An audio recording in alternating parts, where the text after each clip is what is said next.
Hello, hello. Hope you guys are all doing well. Just letting some people join.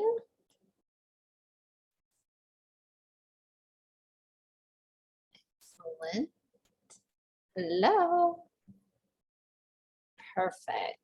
So we'll get started, and as people want to join, they can go ahead and do so. All right. So we're talking about beliefs that keep you from healing. Super important thing. So we all know that our mind is a powerful thing, right?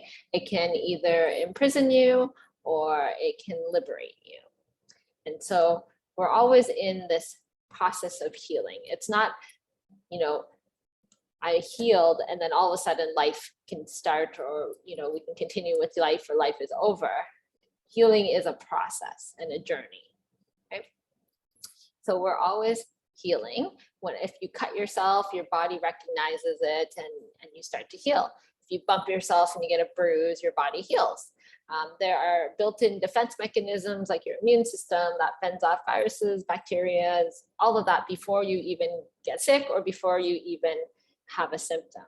So why is it that some people have difficulty healing their chronic long-term illness or healing certain illnesses? Okay. So one of the places we want to start, because healing is something that's multifactorial, is we want to start with, what does it mean to you to heal, right? Does it mean that you don't have a symptom anymore, or that you're not in pain, or that you don't have a certain disease or a chronic illness or an autoimmune disease? What does it mean for you? Because some different healing means different things for everybody. So what we want to know first is, if you don't know what it means to you, how do you know when you've gotten there, right? Does healing mean that you are fully energized to start your day? Does it mean that you're at peace with yourself? Write down for you, just so you know, what does healing mean for you? If you want to throw it in the chat, you can do so as well. Okay. So healing is a journey, right? It's a process of inner discovery. And like I said, it's multifactorial, meaning an individual, each person, because everyone is unique, has had different life experiences, had different levels of awareness, and are coming in with even different pains. They require different solutions, right? And it's not all one size fits all. Like the practice of medicine is supposed to be an art, science, and philosophy, all of them, because it takes all of them to work together. But sometimes we forget that. So today we're going to talk about different beliefs that keep you from healing. And these are what I've heard most often. Nice. Healing for you means peace, that you're at peace no matter what's happening. Beautiful. So these are the patterns that I see most often that are coming in, and it relates to, I know you guys know, but we see a lot of people in our office with chronic long-term illness. So this is the lens in which we're coming through, but it's not the only one. All right. So number one belief I hear is that pain is the enemy. It is something that I need to get rid of. Okay. But pain can actually mean different things to different people. For some, pain is something that's annoying, something that's a nuisance, something you have to deal with, or something you have to go through. While for others, it's something to be scared of when they're in pain. Right? They may feel powerless or feel like a victim when they have pain. Some people believe that they have nothing to do with all the pain, and all their life was just going along fine, just fine, until the pain showed up and ruined it, right? There are other people who get a sense of significance through their pain. And so they get more attention when they're in pain. A patient of mine, an elderly patient of mine, she used to get sick really often.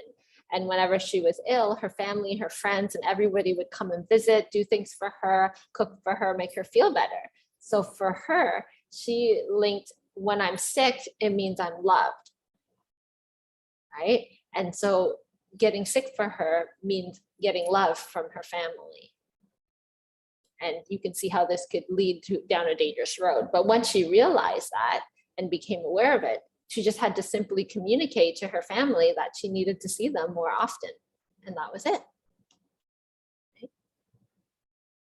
So pain can mean different things to different people, but on the most basic level, what it is simply is that your pain is a way for your body to give you warning signs and to be able to communicate to you, right? But how often have we tried to wish away a pain or a symptom? A lot of people do that. They might take medications so they don't feel it, or they try and numb it out of their body. Some people even try and cut it off, a part of their body off, so that they don't feel it. But it's actually information that your body is trying to tell you. And when your body hurts, it's calling for your attention, it has a message for you. And the purpose of your pain is to interrupt your life in some way. It's to stop you in your tracks so that you don't go further. It's trying to tell you that what you're doing in some area, whether it be physical, emotional, or mental, so it could be physical like diet, exercise, could be emotional, certain feelings like guilt, shame, fear that you harbor, it could be thoughts that you're having or perceptions that you're having, need to change in some way. So imagine that you're a postman and you have a letter that you have to deliver. You go to the house, you knock on the door, and nobody's there. No problem, you come back the next day because you have to deliver this letter. The next day you see a car in the driveway, so you think, hey, maybe they might be around. So you go to the back door, you knock, come around to the front, knock again, no one's there. On the third day, you go, as you walk up to the house, you see the curtain move. So now you know somebody's home. So you knock on the front door, no one answers, the side door, the back door, all these things, and knock now louder and louder until somebody finally opens up the door and says, what do you want? You give them the letter and then you leave. Pain is like your letter, okay? There's a message that it has to be delivered, and it's gonna start off subtle, and then it's gonna keep knocking and knocking at your door until you finally figure out what it's trying to tell you. Okay? The good news is that once you open the door and receive the message, the pain tends to go away, right? So pain is not your enemy. It's your body's way of trying to communicate with you in order to get your attention. That's it, right? The second thing I hear people say is that the doctor knows best. So when we say that, we give up our control, our power to something outside of ourselves, right? We may, someone who may be in a position of authority or who may know more than us, we say, okay, the doctor is the expert and they must know what's best for me.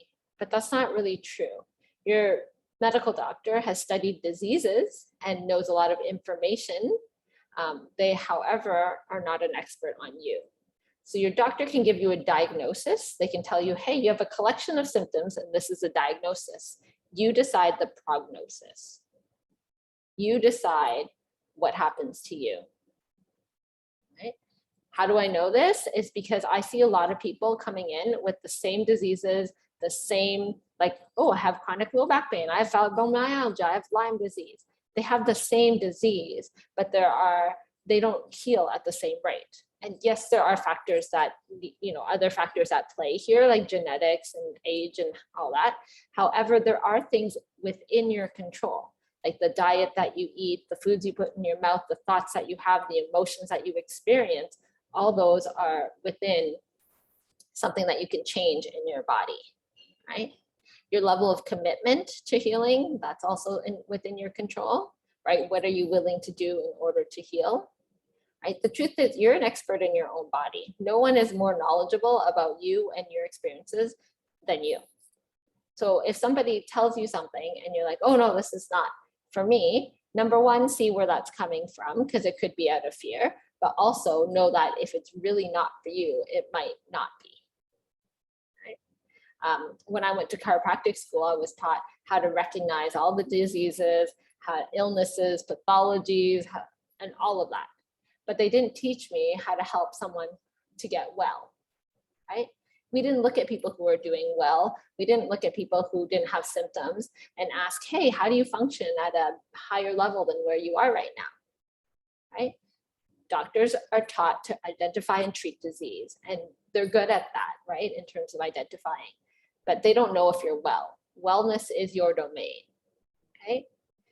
When you go to a regular doctor, like a checkup, you're looking to see if, they're not looking to see if you're well, right? They're looking to see if you're sick in some way. Oh, you have high blood pressure. Oh, you have this. They're looking for sickness, right? And disease. So what you need to decide also, if you are living with something that is a chronic illness that may not ever go away, is it possible to have a disease and still be well, emotionally, mentally, spiritually, right? Because wellness is not just the absence of disease. We all know people who, let's say, don't have disease, but aren't well, right? So wellness is not just the absence of disease. So you are responsible for your own prognosis.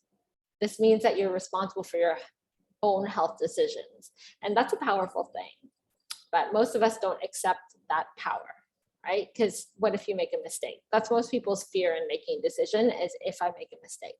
If you do happen to make a mistake, we always tell kids, mistakes are going to happen, right? It's a learning process. It's just an opportunity. It just tells you what is the right way, right? Of course, it's easier to have someone tell you what to do, take this, do that, and when to do it. But it also means that you get to blame them if something isn't going the way that you want it to, right? So you get to make yourself right about that. See, I told you couldn't heal. See, I told you you're not good enough. See, I told you aren't worthy, right? See, you're right, you can't heal this. Those are the things that, some of the funny things that our mind says. So when you see a healthcare practitioner, as you should, they give you information, they steer you towards protocols, what may have worked for a lot of people. They help you identify things that are probably going to work. However, they aren't you, right? So you have to remember that. I see this often when we try and prescribe, like talk to clients or patients about diet, right? Oh, this person tried the ketogenic diet. This person is a vegan. This person is, whatever. And they helped with all of the diets help, right? There is a commonality, right? You're not going to get healthy eating McDonald's every day, but in terms of each individual diet, you need to do something that's right for you and your body, right? I've personally been a vegetarian for 15 years. And if someone tells me to go on a meat-based diet, I don't know if that is going to, resonate with me. However, when I was pregnant, if I had to go on the diet because my blood labs or something said I should, then that is something I was ready to reevaluate. So it's something that you need to look at when someone makes a suggestion, but it's not necessarily something that you must do, right? You have to base it on how well you know your body. So do your research when you're given it, information, inform yourself before making the decision, and know that there are no side effects when you're taking something. There are effects, so it affects the entire body. Okay. Also, Dr. Google is not the best place to get information. Google only tells people which websites have the best search engine optimization. That's pretty much it, because they use the keywords and they rank high and Google finds them. That's it. It tells you who's got the best search engine optimization. So the second one is that the doctor doesn't always know best, because you are the master of your own body. Okay. So number 3, limiting belief or beliefs that keep you from healing. This one I hear a lot from women especially, is they feel they need to be fixed. Right? You are not broken. You do not need to be fixed. So there's a lot of reasons why people first come into my office for care. Could be because of pain and a reoccurring ailment, a stressful event, a desire for more ease or joy or whatever in their life. Or even sometimes my favorite, when a loving family member or friend said they should. So they come into my office like this. What are you going to do for me? Why are you here? My wife made me come. Those are the best ones. Anyways, regardless of the motivation, the underlying hope when they come in is that their problem, whatever it may be, can be fixed, right? And they're looking for someone to fix their problem. But in order to be fixed, you've got to be broken, and you're not broken, right? So then people ask, well, then why aren't I healing? So imagine you're talking on your cell phone with someone, and in the middle of the conversation, the signal drops. Do you think your phone is broken, or did you just lose connection? Right? You just simply lost connection. So healing is about connection. It's not about correcting something or fixing something because you're broken. It's about restoring connection. From where? Restoring connection from the brain to your nervous system, restoring connection from your body and the brain, and restoring connection of your emotions to your body, restoring connections of the thoughts that you're having, the behaviors that you're doing. It's all about connection. It's not about being broken. So you don't need to be fixed because you are not broken. Yeah. Some of you, parts of you, may need to be re-regulated, right? We know that oftentimes when a traumatic event happens, or even stress, it doesn't have to be a big, huge traumatic event. It could be little stresses over time. That's when our nervous system starts to become dysregulated. The vagus nerve is the master controller of the parasympathetic nervous system. And it starts to shut down during times of stress because it's not responsible for fight or flight. It's not responsible for getting you out of danger, right? The vagus nerve is responsible for the rest and the digestive system. So in those stressful moments, you're actually using your sympathetic nervous system, the fight, flight, freeze, fawn response, right? So we need to reconnect people with, depending on where they need to be at the right time, because there are times to use the sympathetic nervous system. There are times to use the parasympathetic nervous system, but if you're not connected with your body and the brain, then you don't know which one to, your nervous system has no idea which one to use at the right time. And so you're getting responses that are not appropriate to the way that that one should. So you're reacting versus responding, right? You see the people that have road rage, someone cuts them off and it's the end of the world. They're ready to take a bat to somebody, right? That is not an appropriate response, right? That is, oh, some part of me that wasn't healed, like that inner child is now pissed and I'm going to throw a temper tantrum. And because I'm a big person, I can punch really hard and hurt people. Sarah says my father-in-law, right? Yes. So when you see that, they're literally reverting back to that little child, that little hurt child, when mommy said, no, you can't have a cookie. And they're like, but I want one. I want to have a cookie. My kids do that. They ask for a cookie for breakfast. I was like, come on now, that's not going to work. I digress. So you are not broken. You do not need to be fixed. It's just about restoring connection. Right? So like, can you see so far that even in the first 3 limiting beliefs, how if we have these beliefs, of course we're not healing, right? We haven't made the connection of how to actually heal. So if you're not healing, then there's more to do on your journey, right? It's not that you're broken or that, you don't get to heal and everybody else does. It's just, there's more to do on your journey. Okay. So another one that I hear often is, I'm not healing. If I ask somebody why they're not healing, they say, I don't deserve to heal. Okay. Tell me more about that.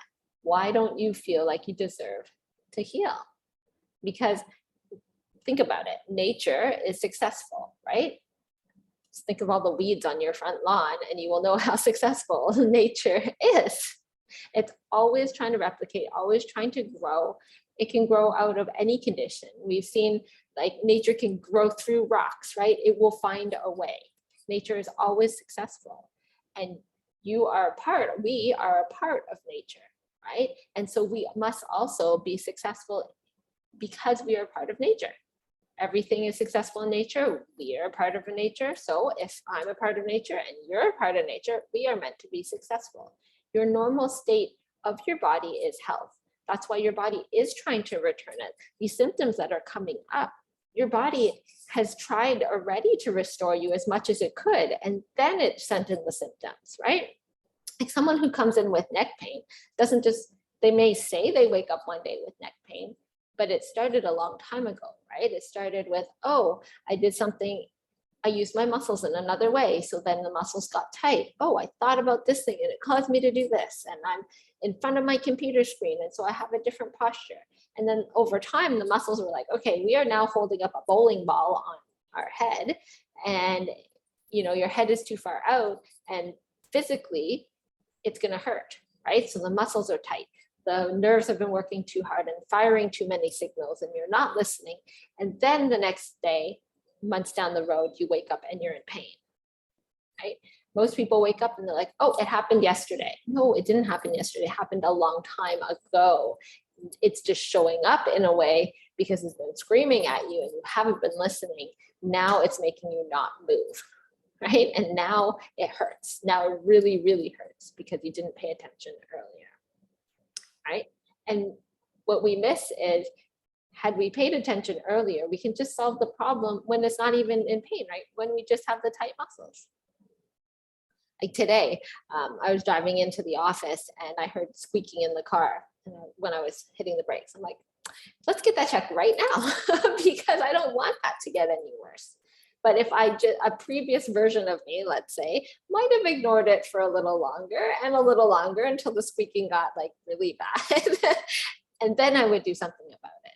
But now I want to take care of it before it becomes an actual problem, right? So people don't a lot, and again, this comes, I don't know why this happens with women, but well, I do, but there's an element of not deserving it. Like they don't deserve to heal or don't deserve something. And they feel other people, if I ask them, can someone else heal from this? They'll say, oh yeah, other people can heal it. Yeah, I feel like this is myself. Yes. Other people can heal from things, but you don't think you deserve to, right? So it wasn't like all the healing capabilities of a person is handed out already before they got to you, right? Everyone has the same potential to heal. Just because Sally and Sarah and Deborah, you know, they could heal doesn't mean that Sarah can't heal, or doesn't mean that someone else can't heal, right? And you know, we also think that way in terms of finances. We're like, oh, there's a limited supply, and because all these people have it, other people can't. Well, we have access to the same abilities in terms of like opportunities that you can create for yourself and the thoughts that you have and the emotions that you have. So you do have access to more than you believe you do, right? And a lot of this deserving to heal everyone else but not them, it also often stems from childhood, right? When we were told that being a good girl or good child or good boy, you would be rewarded for it. And we do that now, right? If you get good grades, you'll get a reward. And even Santa was in on all this, right? Santa said, well, if you're a good boy and girl, you get a present, right? I'll bring you a present. However, being good has nothing to do with healing, right? Healing has to do with what are the foods that are you putting in your mouth? What are the thoughts that you are thinking? Are you exercising? Are you going to the gym? Are you like all these things? But being good doesn't have anything to do with healing, right? So at some point you decided that you don't deserve or you're not worthy of healing, but this is not true. I will say this a million times. You were born worthy. Nothing has changed. You are deeply worthy. You're deeply worthy of healing. You're deeply worthy of abundance. You're deeply worthy of success, right? So you can heal. It doesn't mean that all the healing is taken up just because other people have healed, all right? What are some of the limiting beliefs that you have in your head? What do you see? You can write it, type it down in the chat.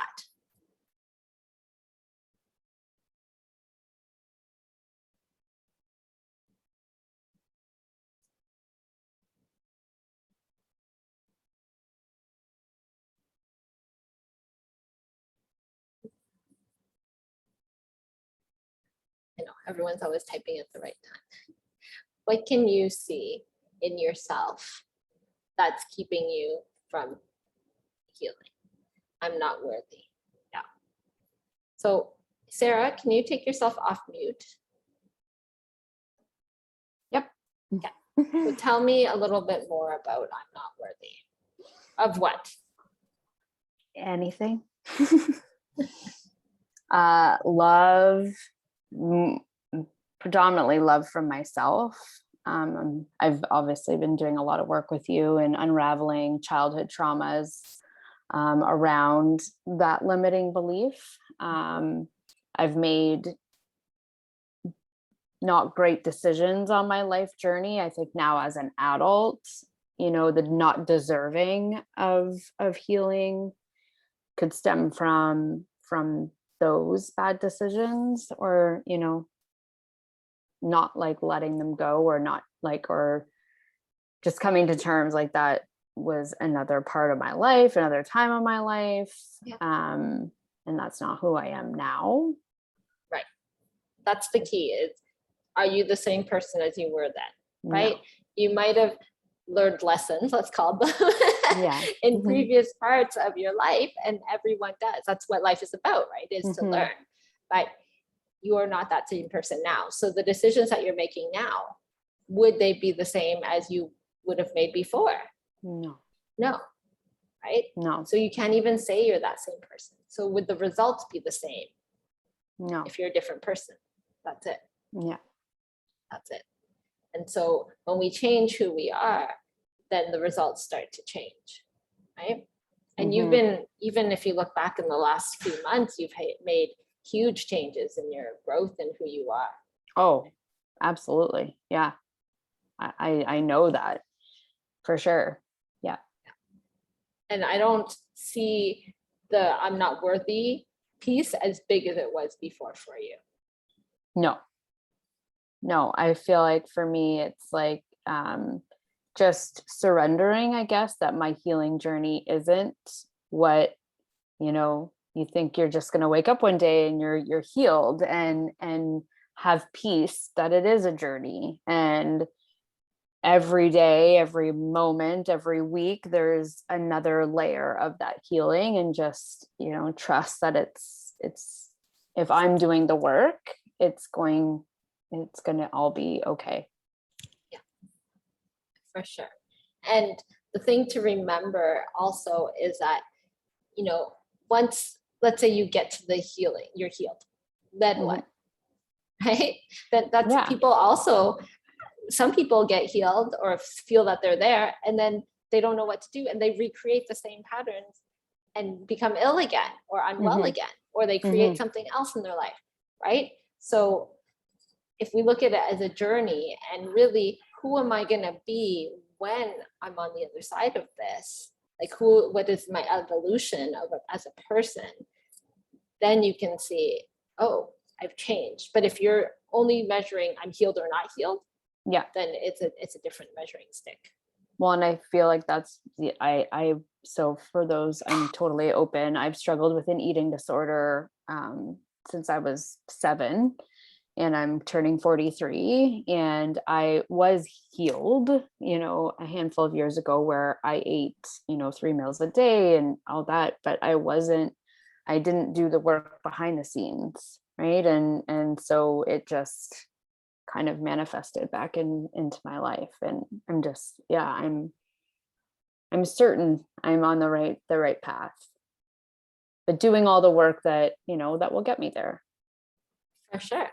Absolutely. And you are doing the work, and that's the key, is what are you doing on the other end of it to change? Because if you keep doing the same things, you're going to keep getting the same results, right? Einstein always talks about it. If you keep doing the same thing, you're always going to get the same result.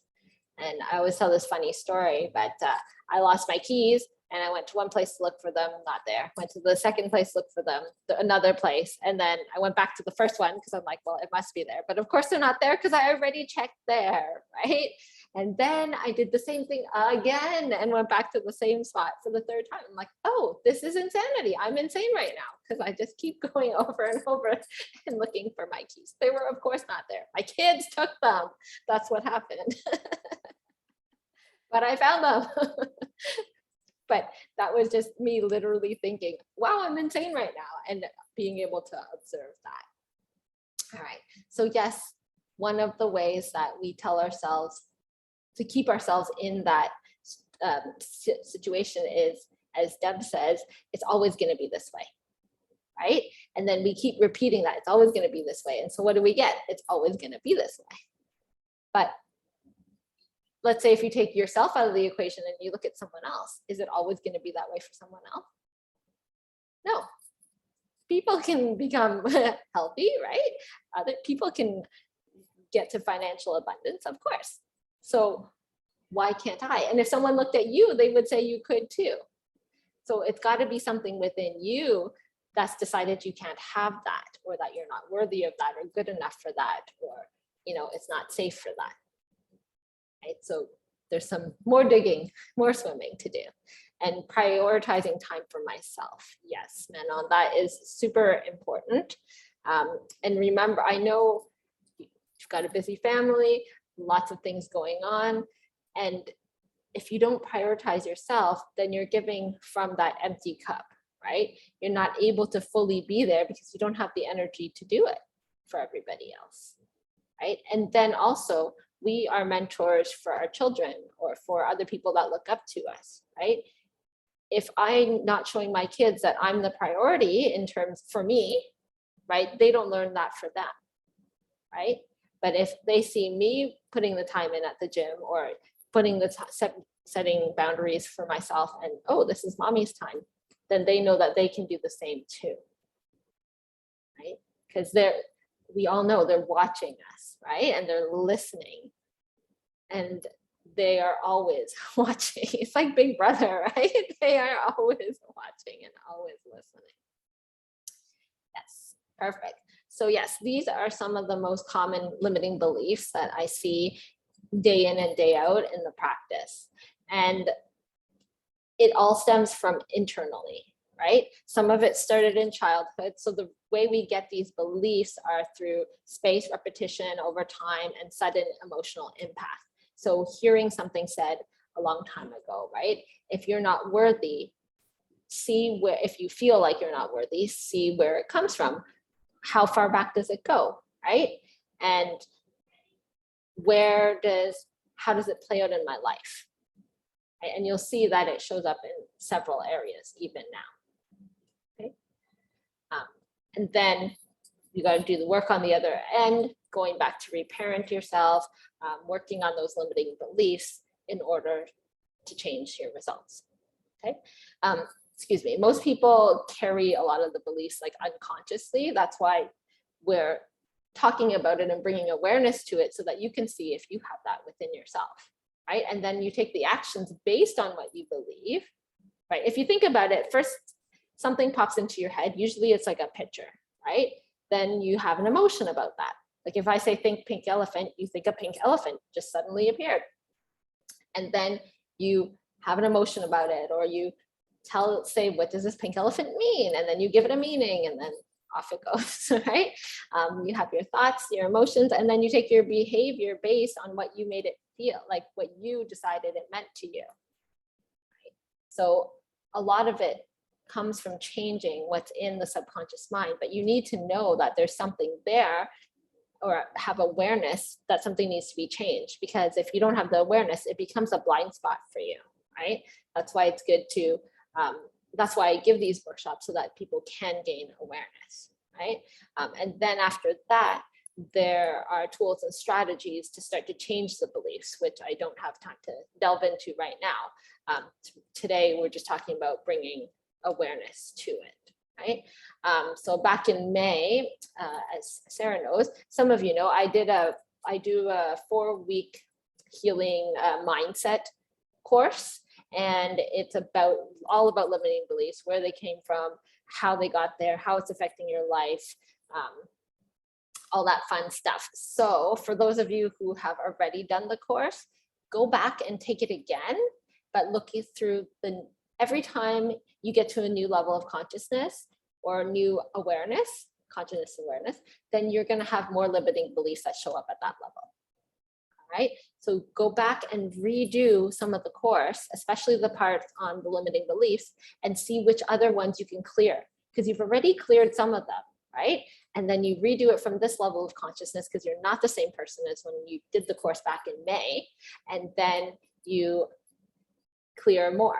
And then you go to another level of consciousness and awareness, and then you clear from there, right? And then you keep rising and rising until you meet with your desire and what it is that you want. So for those of you who've gone through the program, do them again and again so that you can keep the healing process at a different level, okay? You can even do it from, all right, last time I did it about all my beliefs. Now I'm gonna focus on like financial beliefs, or I'm gonna focus on my health beliefs, or I'm gonna focus on whatever aspect of your life that you are trying to change in this moment. So that's for those of you who've done the program. For the rest of you, because I had a few people ask, I'm running the program again. It's going to start on Wednesday, August 31st, and you can join live in person, or you can watch on the replay whenever you want. Again, it's for 4 weeks. We go through limiting beliefs, how they got there. If you're having a health challenge, then I suggest you do the course through the eyes of your health challenge, or what's going on in your life right now.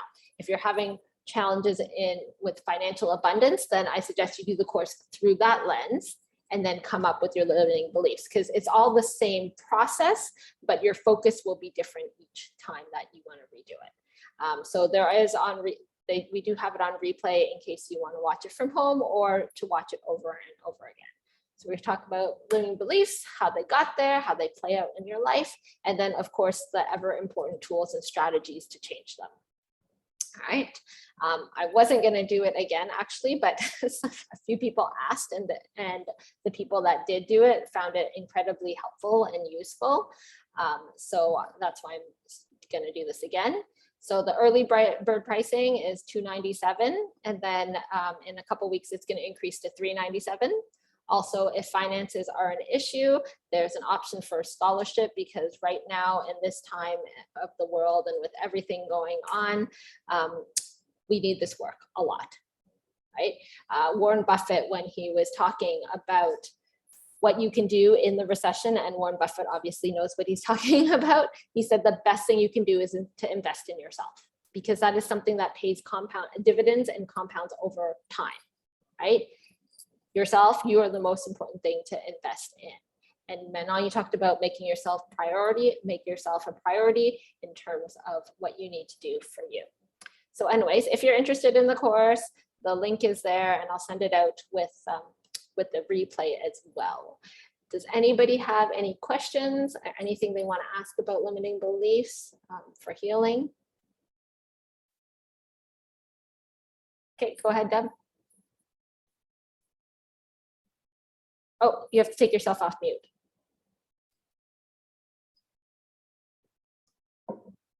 Okay, you can type it in, or you can unmute yourself if you know how to do that. Okay, sorry, I am right here. You got it. Dr. Amanda, I really like what you said about, you work with a limiting belief, and then, so I will work with a limiting belief, and I'll be motoring along really nicely, and then boom, I'll be hit, and I got to look at that limiting belief again. And usually when I do, it is at another level, but I have to keep reminding myself that I just am going to do that until I've healed that. So it's really nice to be reminded of that. It's not like a one-shot deal. No, and remember that, especially the longer the limiting belief, right? If let's say you got it from your parents and they got it from their parents and they got it from their parents, you're looking at like ancestral healing. Yes. And so it's like deeply ingrained in your DNA and in your nervous system. Yeah, and I think that for me, when it comes to financial, I know it's ancestral. I mean, I can really look and see. So there's another circle to go around again, because it's ancestral. Yeah, yeah. For So I sure. just like the reminder that it's not a one-shot deal usually. Yeah. No, and the thing is, if you get down, so through your limiting beliefs, you'll get to your core wound, right? And Yes. if it's a core wound, it doesn't really go away, right? But it can be reactivated. But what it can do is you can get it to silence a little bit and to be quieter. Yeah, I understand what you're saying. So it's just like, if something difficult happens to you in your life, you can work with that. And it's almost like you diffuse it. In other words, it's still there, but Yeah, it doesn't have the emotional charge that it used to. So it's kind of the absolutely. same thing, eh? Yeah. Yeah, it doesn't have the charge and the grip and the hold on you, and it doesn't last Yeah. as long, but it's there for a reason. Like, it's a good reminder, right? So let's say there were no I always tell people, if there's no consequences, let's say I could eat chips all the live long day, but if there's no consequences, I'm going to continue to eat them, right? Like, I Yeah. like chips, right? Yeah. I really do, but there are consequences to my health. There are consequences to like my blood pressure, like everything, right? And so I'm not going to, right? Yeah. And we saw that with COVID too. I have seen patients, they're coming in with 20, 30 pounds more on them right now. Oh, yeah, I'm Like, sure. a lot. And so, but if you're at home, you're comfy, you're in your PJs, like, you know, you're in stretchy pants. Stretchy pants don't tell you when you're gaining weight, right? Yeah, exactly. Right. And then you're sitting all day, you're beside the computer, you're stressed by the news, the fridge is right there. Like, of course, but you're not going to break out of it until you get out into the world. And then you're like, oh, you know, you put your Yeah. normal jeans on, you're like, oh. Yeah. And I could use that analogy for finances, because that is my challenge. I mean, my weight is wonderful, but it's the finances and getting sucked into sitting here. It's the same thing. Oh, that's nice. Oh, I have my credit card. Well, I'll get that. You know, it's like, oh no, you know, so the consequences. Yes. Right. Yes. And there's nothing wrong with in terms of spending money, because there's a law of circulation of money. Right? Yeah. Right. But it also depends why you're spending it. Like, what is the desire of it? Right. Yeah.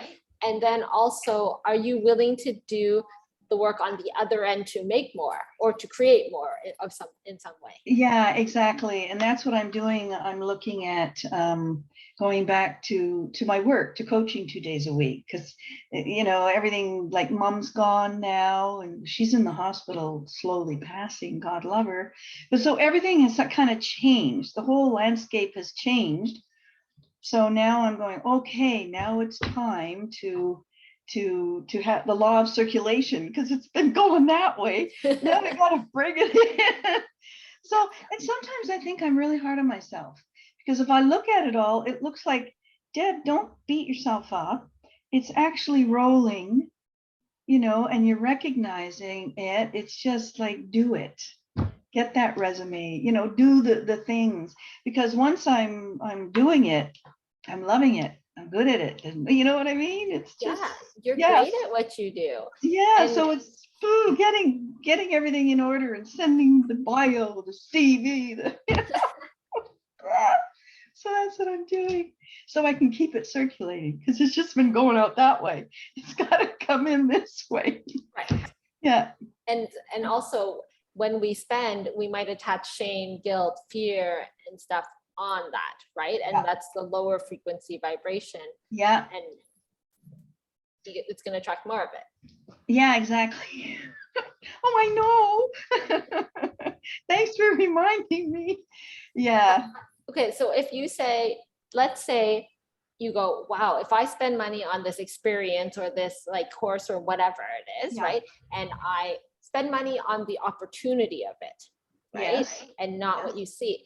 And then I do the work on the other end, let's say, and it brings me in twice as much. Oh, gosh, yes. Wouldn't you have fun spending money? Like, Well, there would be no guilt, no yeah, shame. and the thing, but you know, that part of it is I probably wouldn't even spend that much money. It's like, anyway, yeah, I know. Well, Yeah. Or you can give more, right? Like you can give more, spend it in terms of, I could donate, if you had $1 million, yes. you could donate more to more people, you could help more, you can, Yeah. Yeah, exactly. It wouldn't be about me so much. It's fascinating. it But is. thank you. Yeah, it's just a really good reminder, the law of circulation.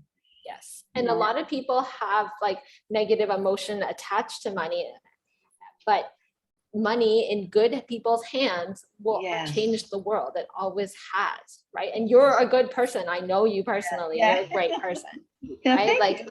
Yeah, just yeah, it's just, as you know, I get stuck every once in a while and I have to kind of heal and wiggle out, so yeah, thank you. nice. Thank I you. like the song. Sarah says she has a song. Every dollar I spend, 5 comes back to me. Excellent. Every time I say, oh yeah. Yeah, I put like so just even doing groceries, or if I buy something, instead of, because I had a lot of shame or like the fear, oh my gosh, I spent that money, Yeah. and so now I just like, no, okay, every dollar I spend, 5 comes back to me. That's just the way it is. And my 5.5-year-old son sings it with me. Oh So my Love gosh. Oh, I love it. I yeah. love it. It's so good. And Oh, we want to be grateful, right? We come from a space when we're of gratitude, like this yeah. money has allowed me to feed my family. Like if you're going on vacation, this money has allowed me to be in presence with my family, to bring joy, to watch my kids light up because of it, right? Like how grateful. The bill that I'm getting from my house, the property tax, is because I have a house to live in, Oh yeah. right? Yeah. You see that I have such a beautiful spot, such a beautiful space. It's this one little thing, it's now let's just get unstuck there, Deb, and send out that resume. Because I do also know, one of my spiritual teachers would say, when you look at a pond and it's just like glass, it's like it doesn't move. All it takes is a little pebble. So I'm sitting here going, "Oh, I've got the pebble in my hand. I haven't thrown it yet. So I'm just getting ready to throw the pebble. Yeah. Okay, Yeah. throw the pebble and email me when you've done sent out your resume. Yes, ma'am. All right. All right, Thank you. friends and people. And thank you all for coming. Again, if you're interested in the Limiting Beliefs course, we are on early bird right now. And if you have any questions, send me an email and we will talk really soon. Bye. Bye. Thank you. Bye.